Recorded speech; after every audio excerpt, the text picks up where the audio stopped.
السلام عليكم ورحمة الله وبركاته. النهارده بقى جايبه لكم طريقة الصبليه الفاخر، كله منتظرها النهارده الحلقة الجامدة دي. بجد النهارده هديكوا أسرار المهنة، يعني الخلاصة. حاجة كده مش هتفشل معاكي أبدا، هتعمليها وهتجربيها وكل سنة هتعمليها بإذن الله ليك ولحبايبك. وعايزة أقول لكم إن ده شغلي أنا في الأونلاين، بعمله من سنين وعمري ما هغيره. دي المقادير المظبوطة، طعم وريحة ملهاش حل. بجد كل اللي جربه النهارده الحمد لله شكر فيه. هنبدأ معانا المقادير بقى. معانا كيلو دقيق انا نخلاه مرتين، طبعا لازم ننخل الدقيق كويس جدا. طبعا ده دقيق عادي، في دقيق خاص بالكعك والبسكوت اسمه سنبلة الفرات او اي نوع تاني، بس انا بحب الدقيق العادي اللي هو متاح عند كل الناس. معايا 300 جرام سكر بودرة انا جبته وطحنته في البيت تمام. ومعايا معلقة كبيرة ممسوحة، معلقة الاكل ديت، وجبتها مليتها ومسحتها بودر زي ما انتم شايفين كله كده على بعضه في العجان. ودول 600 جرام زبدة. طبعا عايزين تستخدموا نيوزيلندي عادي، فرن عادي برضو ماشية، بس طبعا انا معايا فرن طبعا لان ده المتاح دلوقتي مع كل الناس. لو حابين تستخدموا نيوزيلندي مفيش مشكلة، بس بلاش بلدي يعني صافي. لو حابين تستخدموا مثلا 550 جرام الفرن او النيوزيلندي وتطعموها ب 50 جرام البلدي، مفيش مشكلة. تديها برضو طعم ونكهة الفلاحي، بس كلها على بعضها فلاحي لا، يبقى فرن او نيوزيلنديا. وهنا خدنا 600 جرام من الزبده، طبعا تكون لينه كده بدرجه حراره الغرفه زي ما انتم شايفين كده. ضربتها كويس جدا على درجه، يعني اللي شغلت العجينه على درجه واحد او اتنين. في الاول واحد عشان بس ما يعفرش عليا، وبعد كده اتنين. طبعا انا يعني مهديه عشان خاطر انا مش قافله العجان زي ما انتم شايفين كده، عشان تشوفوا الطريقه وهي شغاله بيبقى عامل زي الرمل المندي كده. وبعد ما عملت كل حاجة كده خلاص، آخر مرحلة هي بيضتين وبنزل عليهم كيسين فانيليا. بس هي دي كل المقادير، هي ده يعني هي دي طريقة السابليه الفاخر.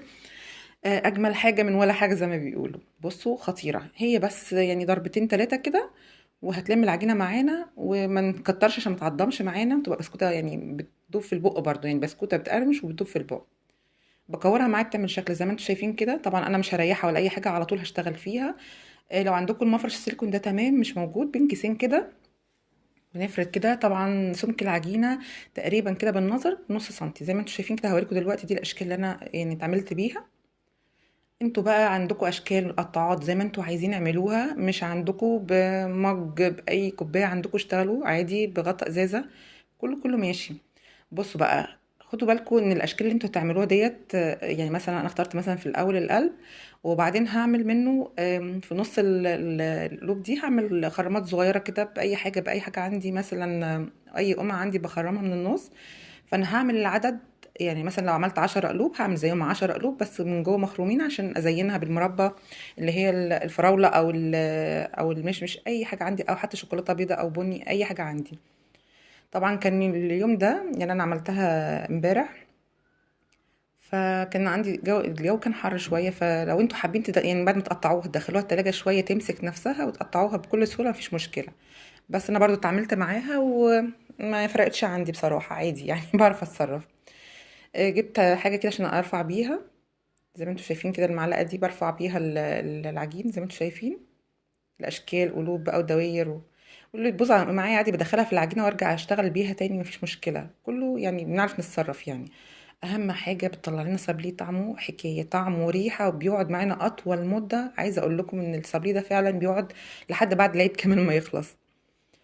يعني وحاطينه في علبه كده محكمه ومفيش اي مشكله خالص. طبعا كل شويه برجع عامله العجينه بتاعتي فرداها، والاشكال اللي انا عايزاها بقطع بيها وبفرد. طبعا قلنا الرق بتاعنا يبقى نص سنتي، يعني سمك العجينه يكون نص سنتي. طبعا احنا متخيلين، يعني تخيلوا معايا كده نص سنتي عامل ازاي رقيق. طبعا بفرد بقطع بقى معاكم الاشكال اللي انا اخترتها. زي ما قلت لكم الاشكال بتاعتكم انتوا زي ما انتوا حابين، بس خلوا بالكم الاشكال اللي انتوا تعملوها تعملوا زيها بالظبط مخرم من النص. لو مش حابين مفيش مشكله، بس انا بس بقول لكم الطريقه اللي الصبري بيبقى شكله عامل ازاي فيها. بنشيل الزوايد بقى ونرجع نعجنها تاني ونتعامل معاها لغايه اخر قطعه في العجين. زي ما قلت لكم بخرم من النص عشان المربى اللي جوه اللي هلزق بيها البسكوتين ببعض تبين كده ويبقى شكلها شيك وحلوه كده. بجد دي اقوى طريقه هتستخدموها بجد وهتدعوا لي فعلا، هي حلوه جدا وانا ما بغيرهاش خالص من سنين. ودي طريقتي في السابليه. طبعا هنكون مشغلين الفرن على درجة حرارة 180 درجة متوسطة، وهندخل فيها الصابلي وعينينا عليه. انا خد مني بالظبط تلت ساعة كل واحد بقى والبوتاجاز بتاعه، وعينينا عليه ما نسيبوش خالص لان البسكوته دي رقيقه وبتستوي بسرعه. طبعا طلعوا لي 4 سيجان من السيجان الكبيره دي واتنين من الصغيرين، يعني 6 سيجان.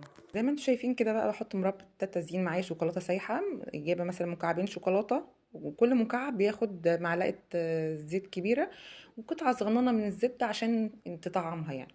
معايا فول سوداني مجروش، ومعايا فرماسيل، ومعايا كيس فيه مربى مشمش ومربى فراوله، وفي كيس صغير كده اللي انا بزين بيه ده حاطه فيه شوكولاته سايحه برضو، عملت لها حمام مائي وسيحتها وحطيتها في الكيس الصغير ده.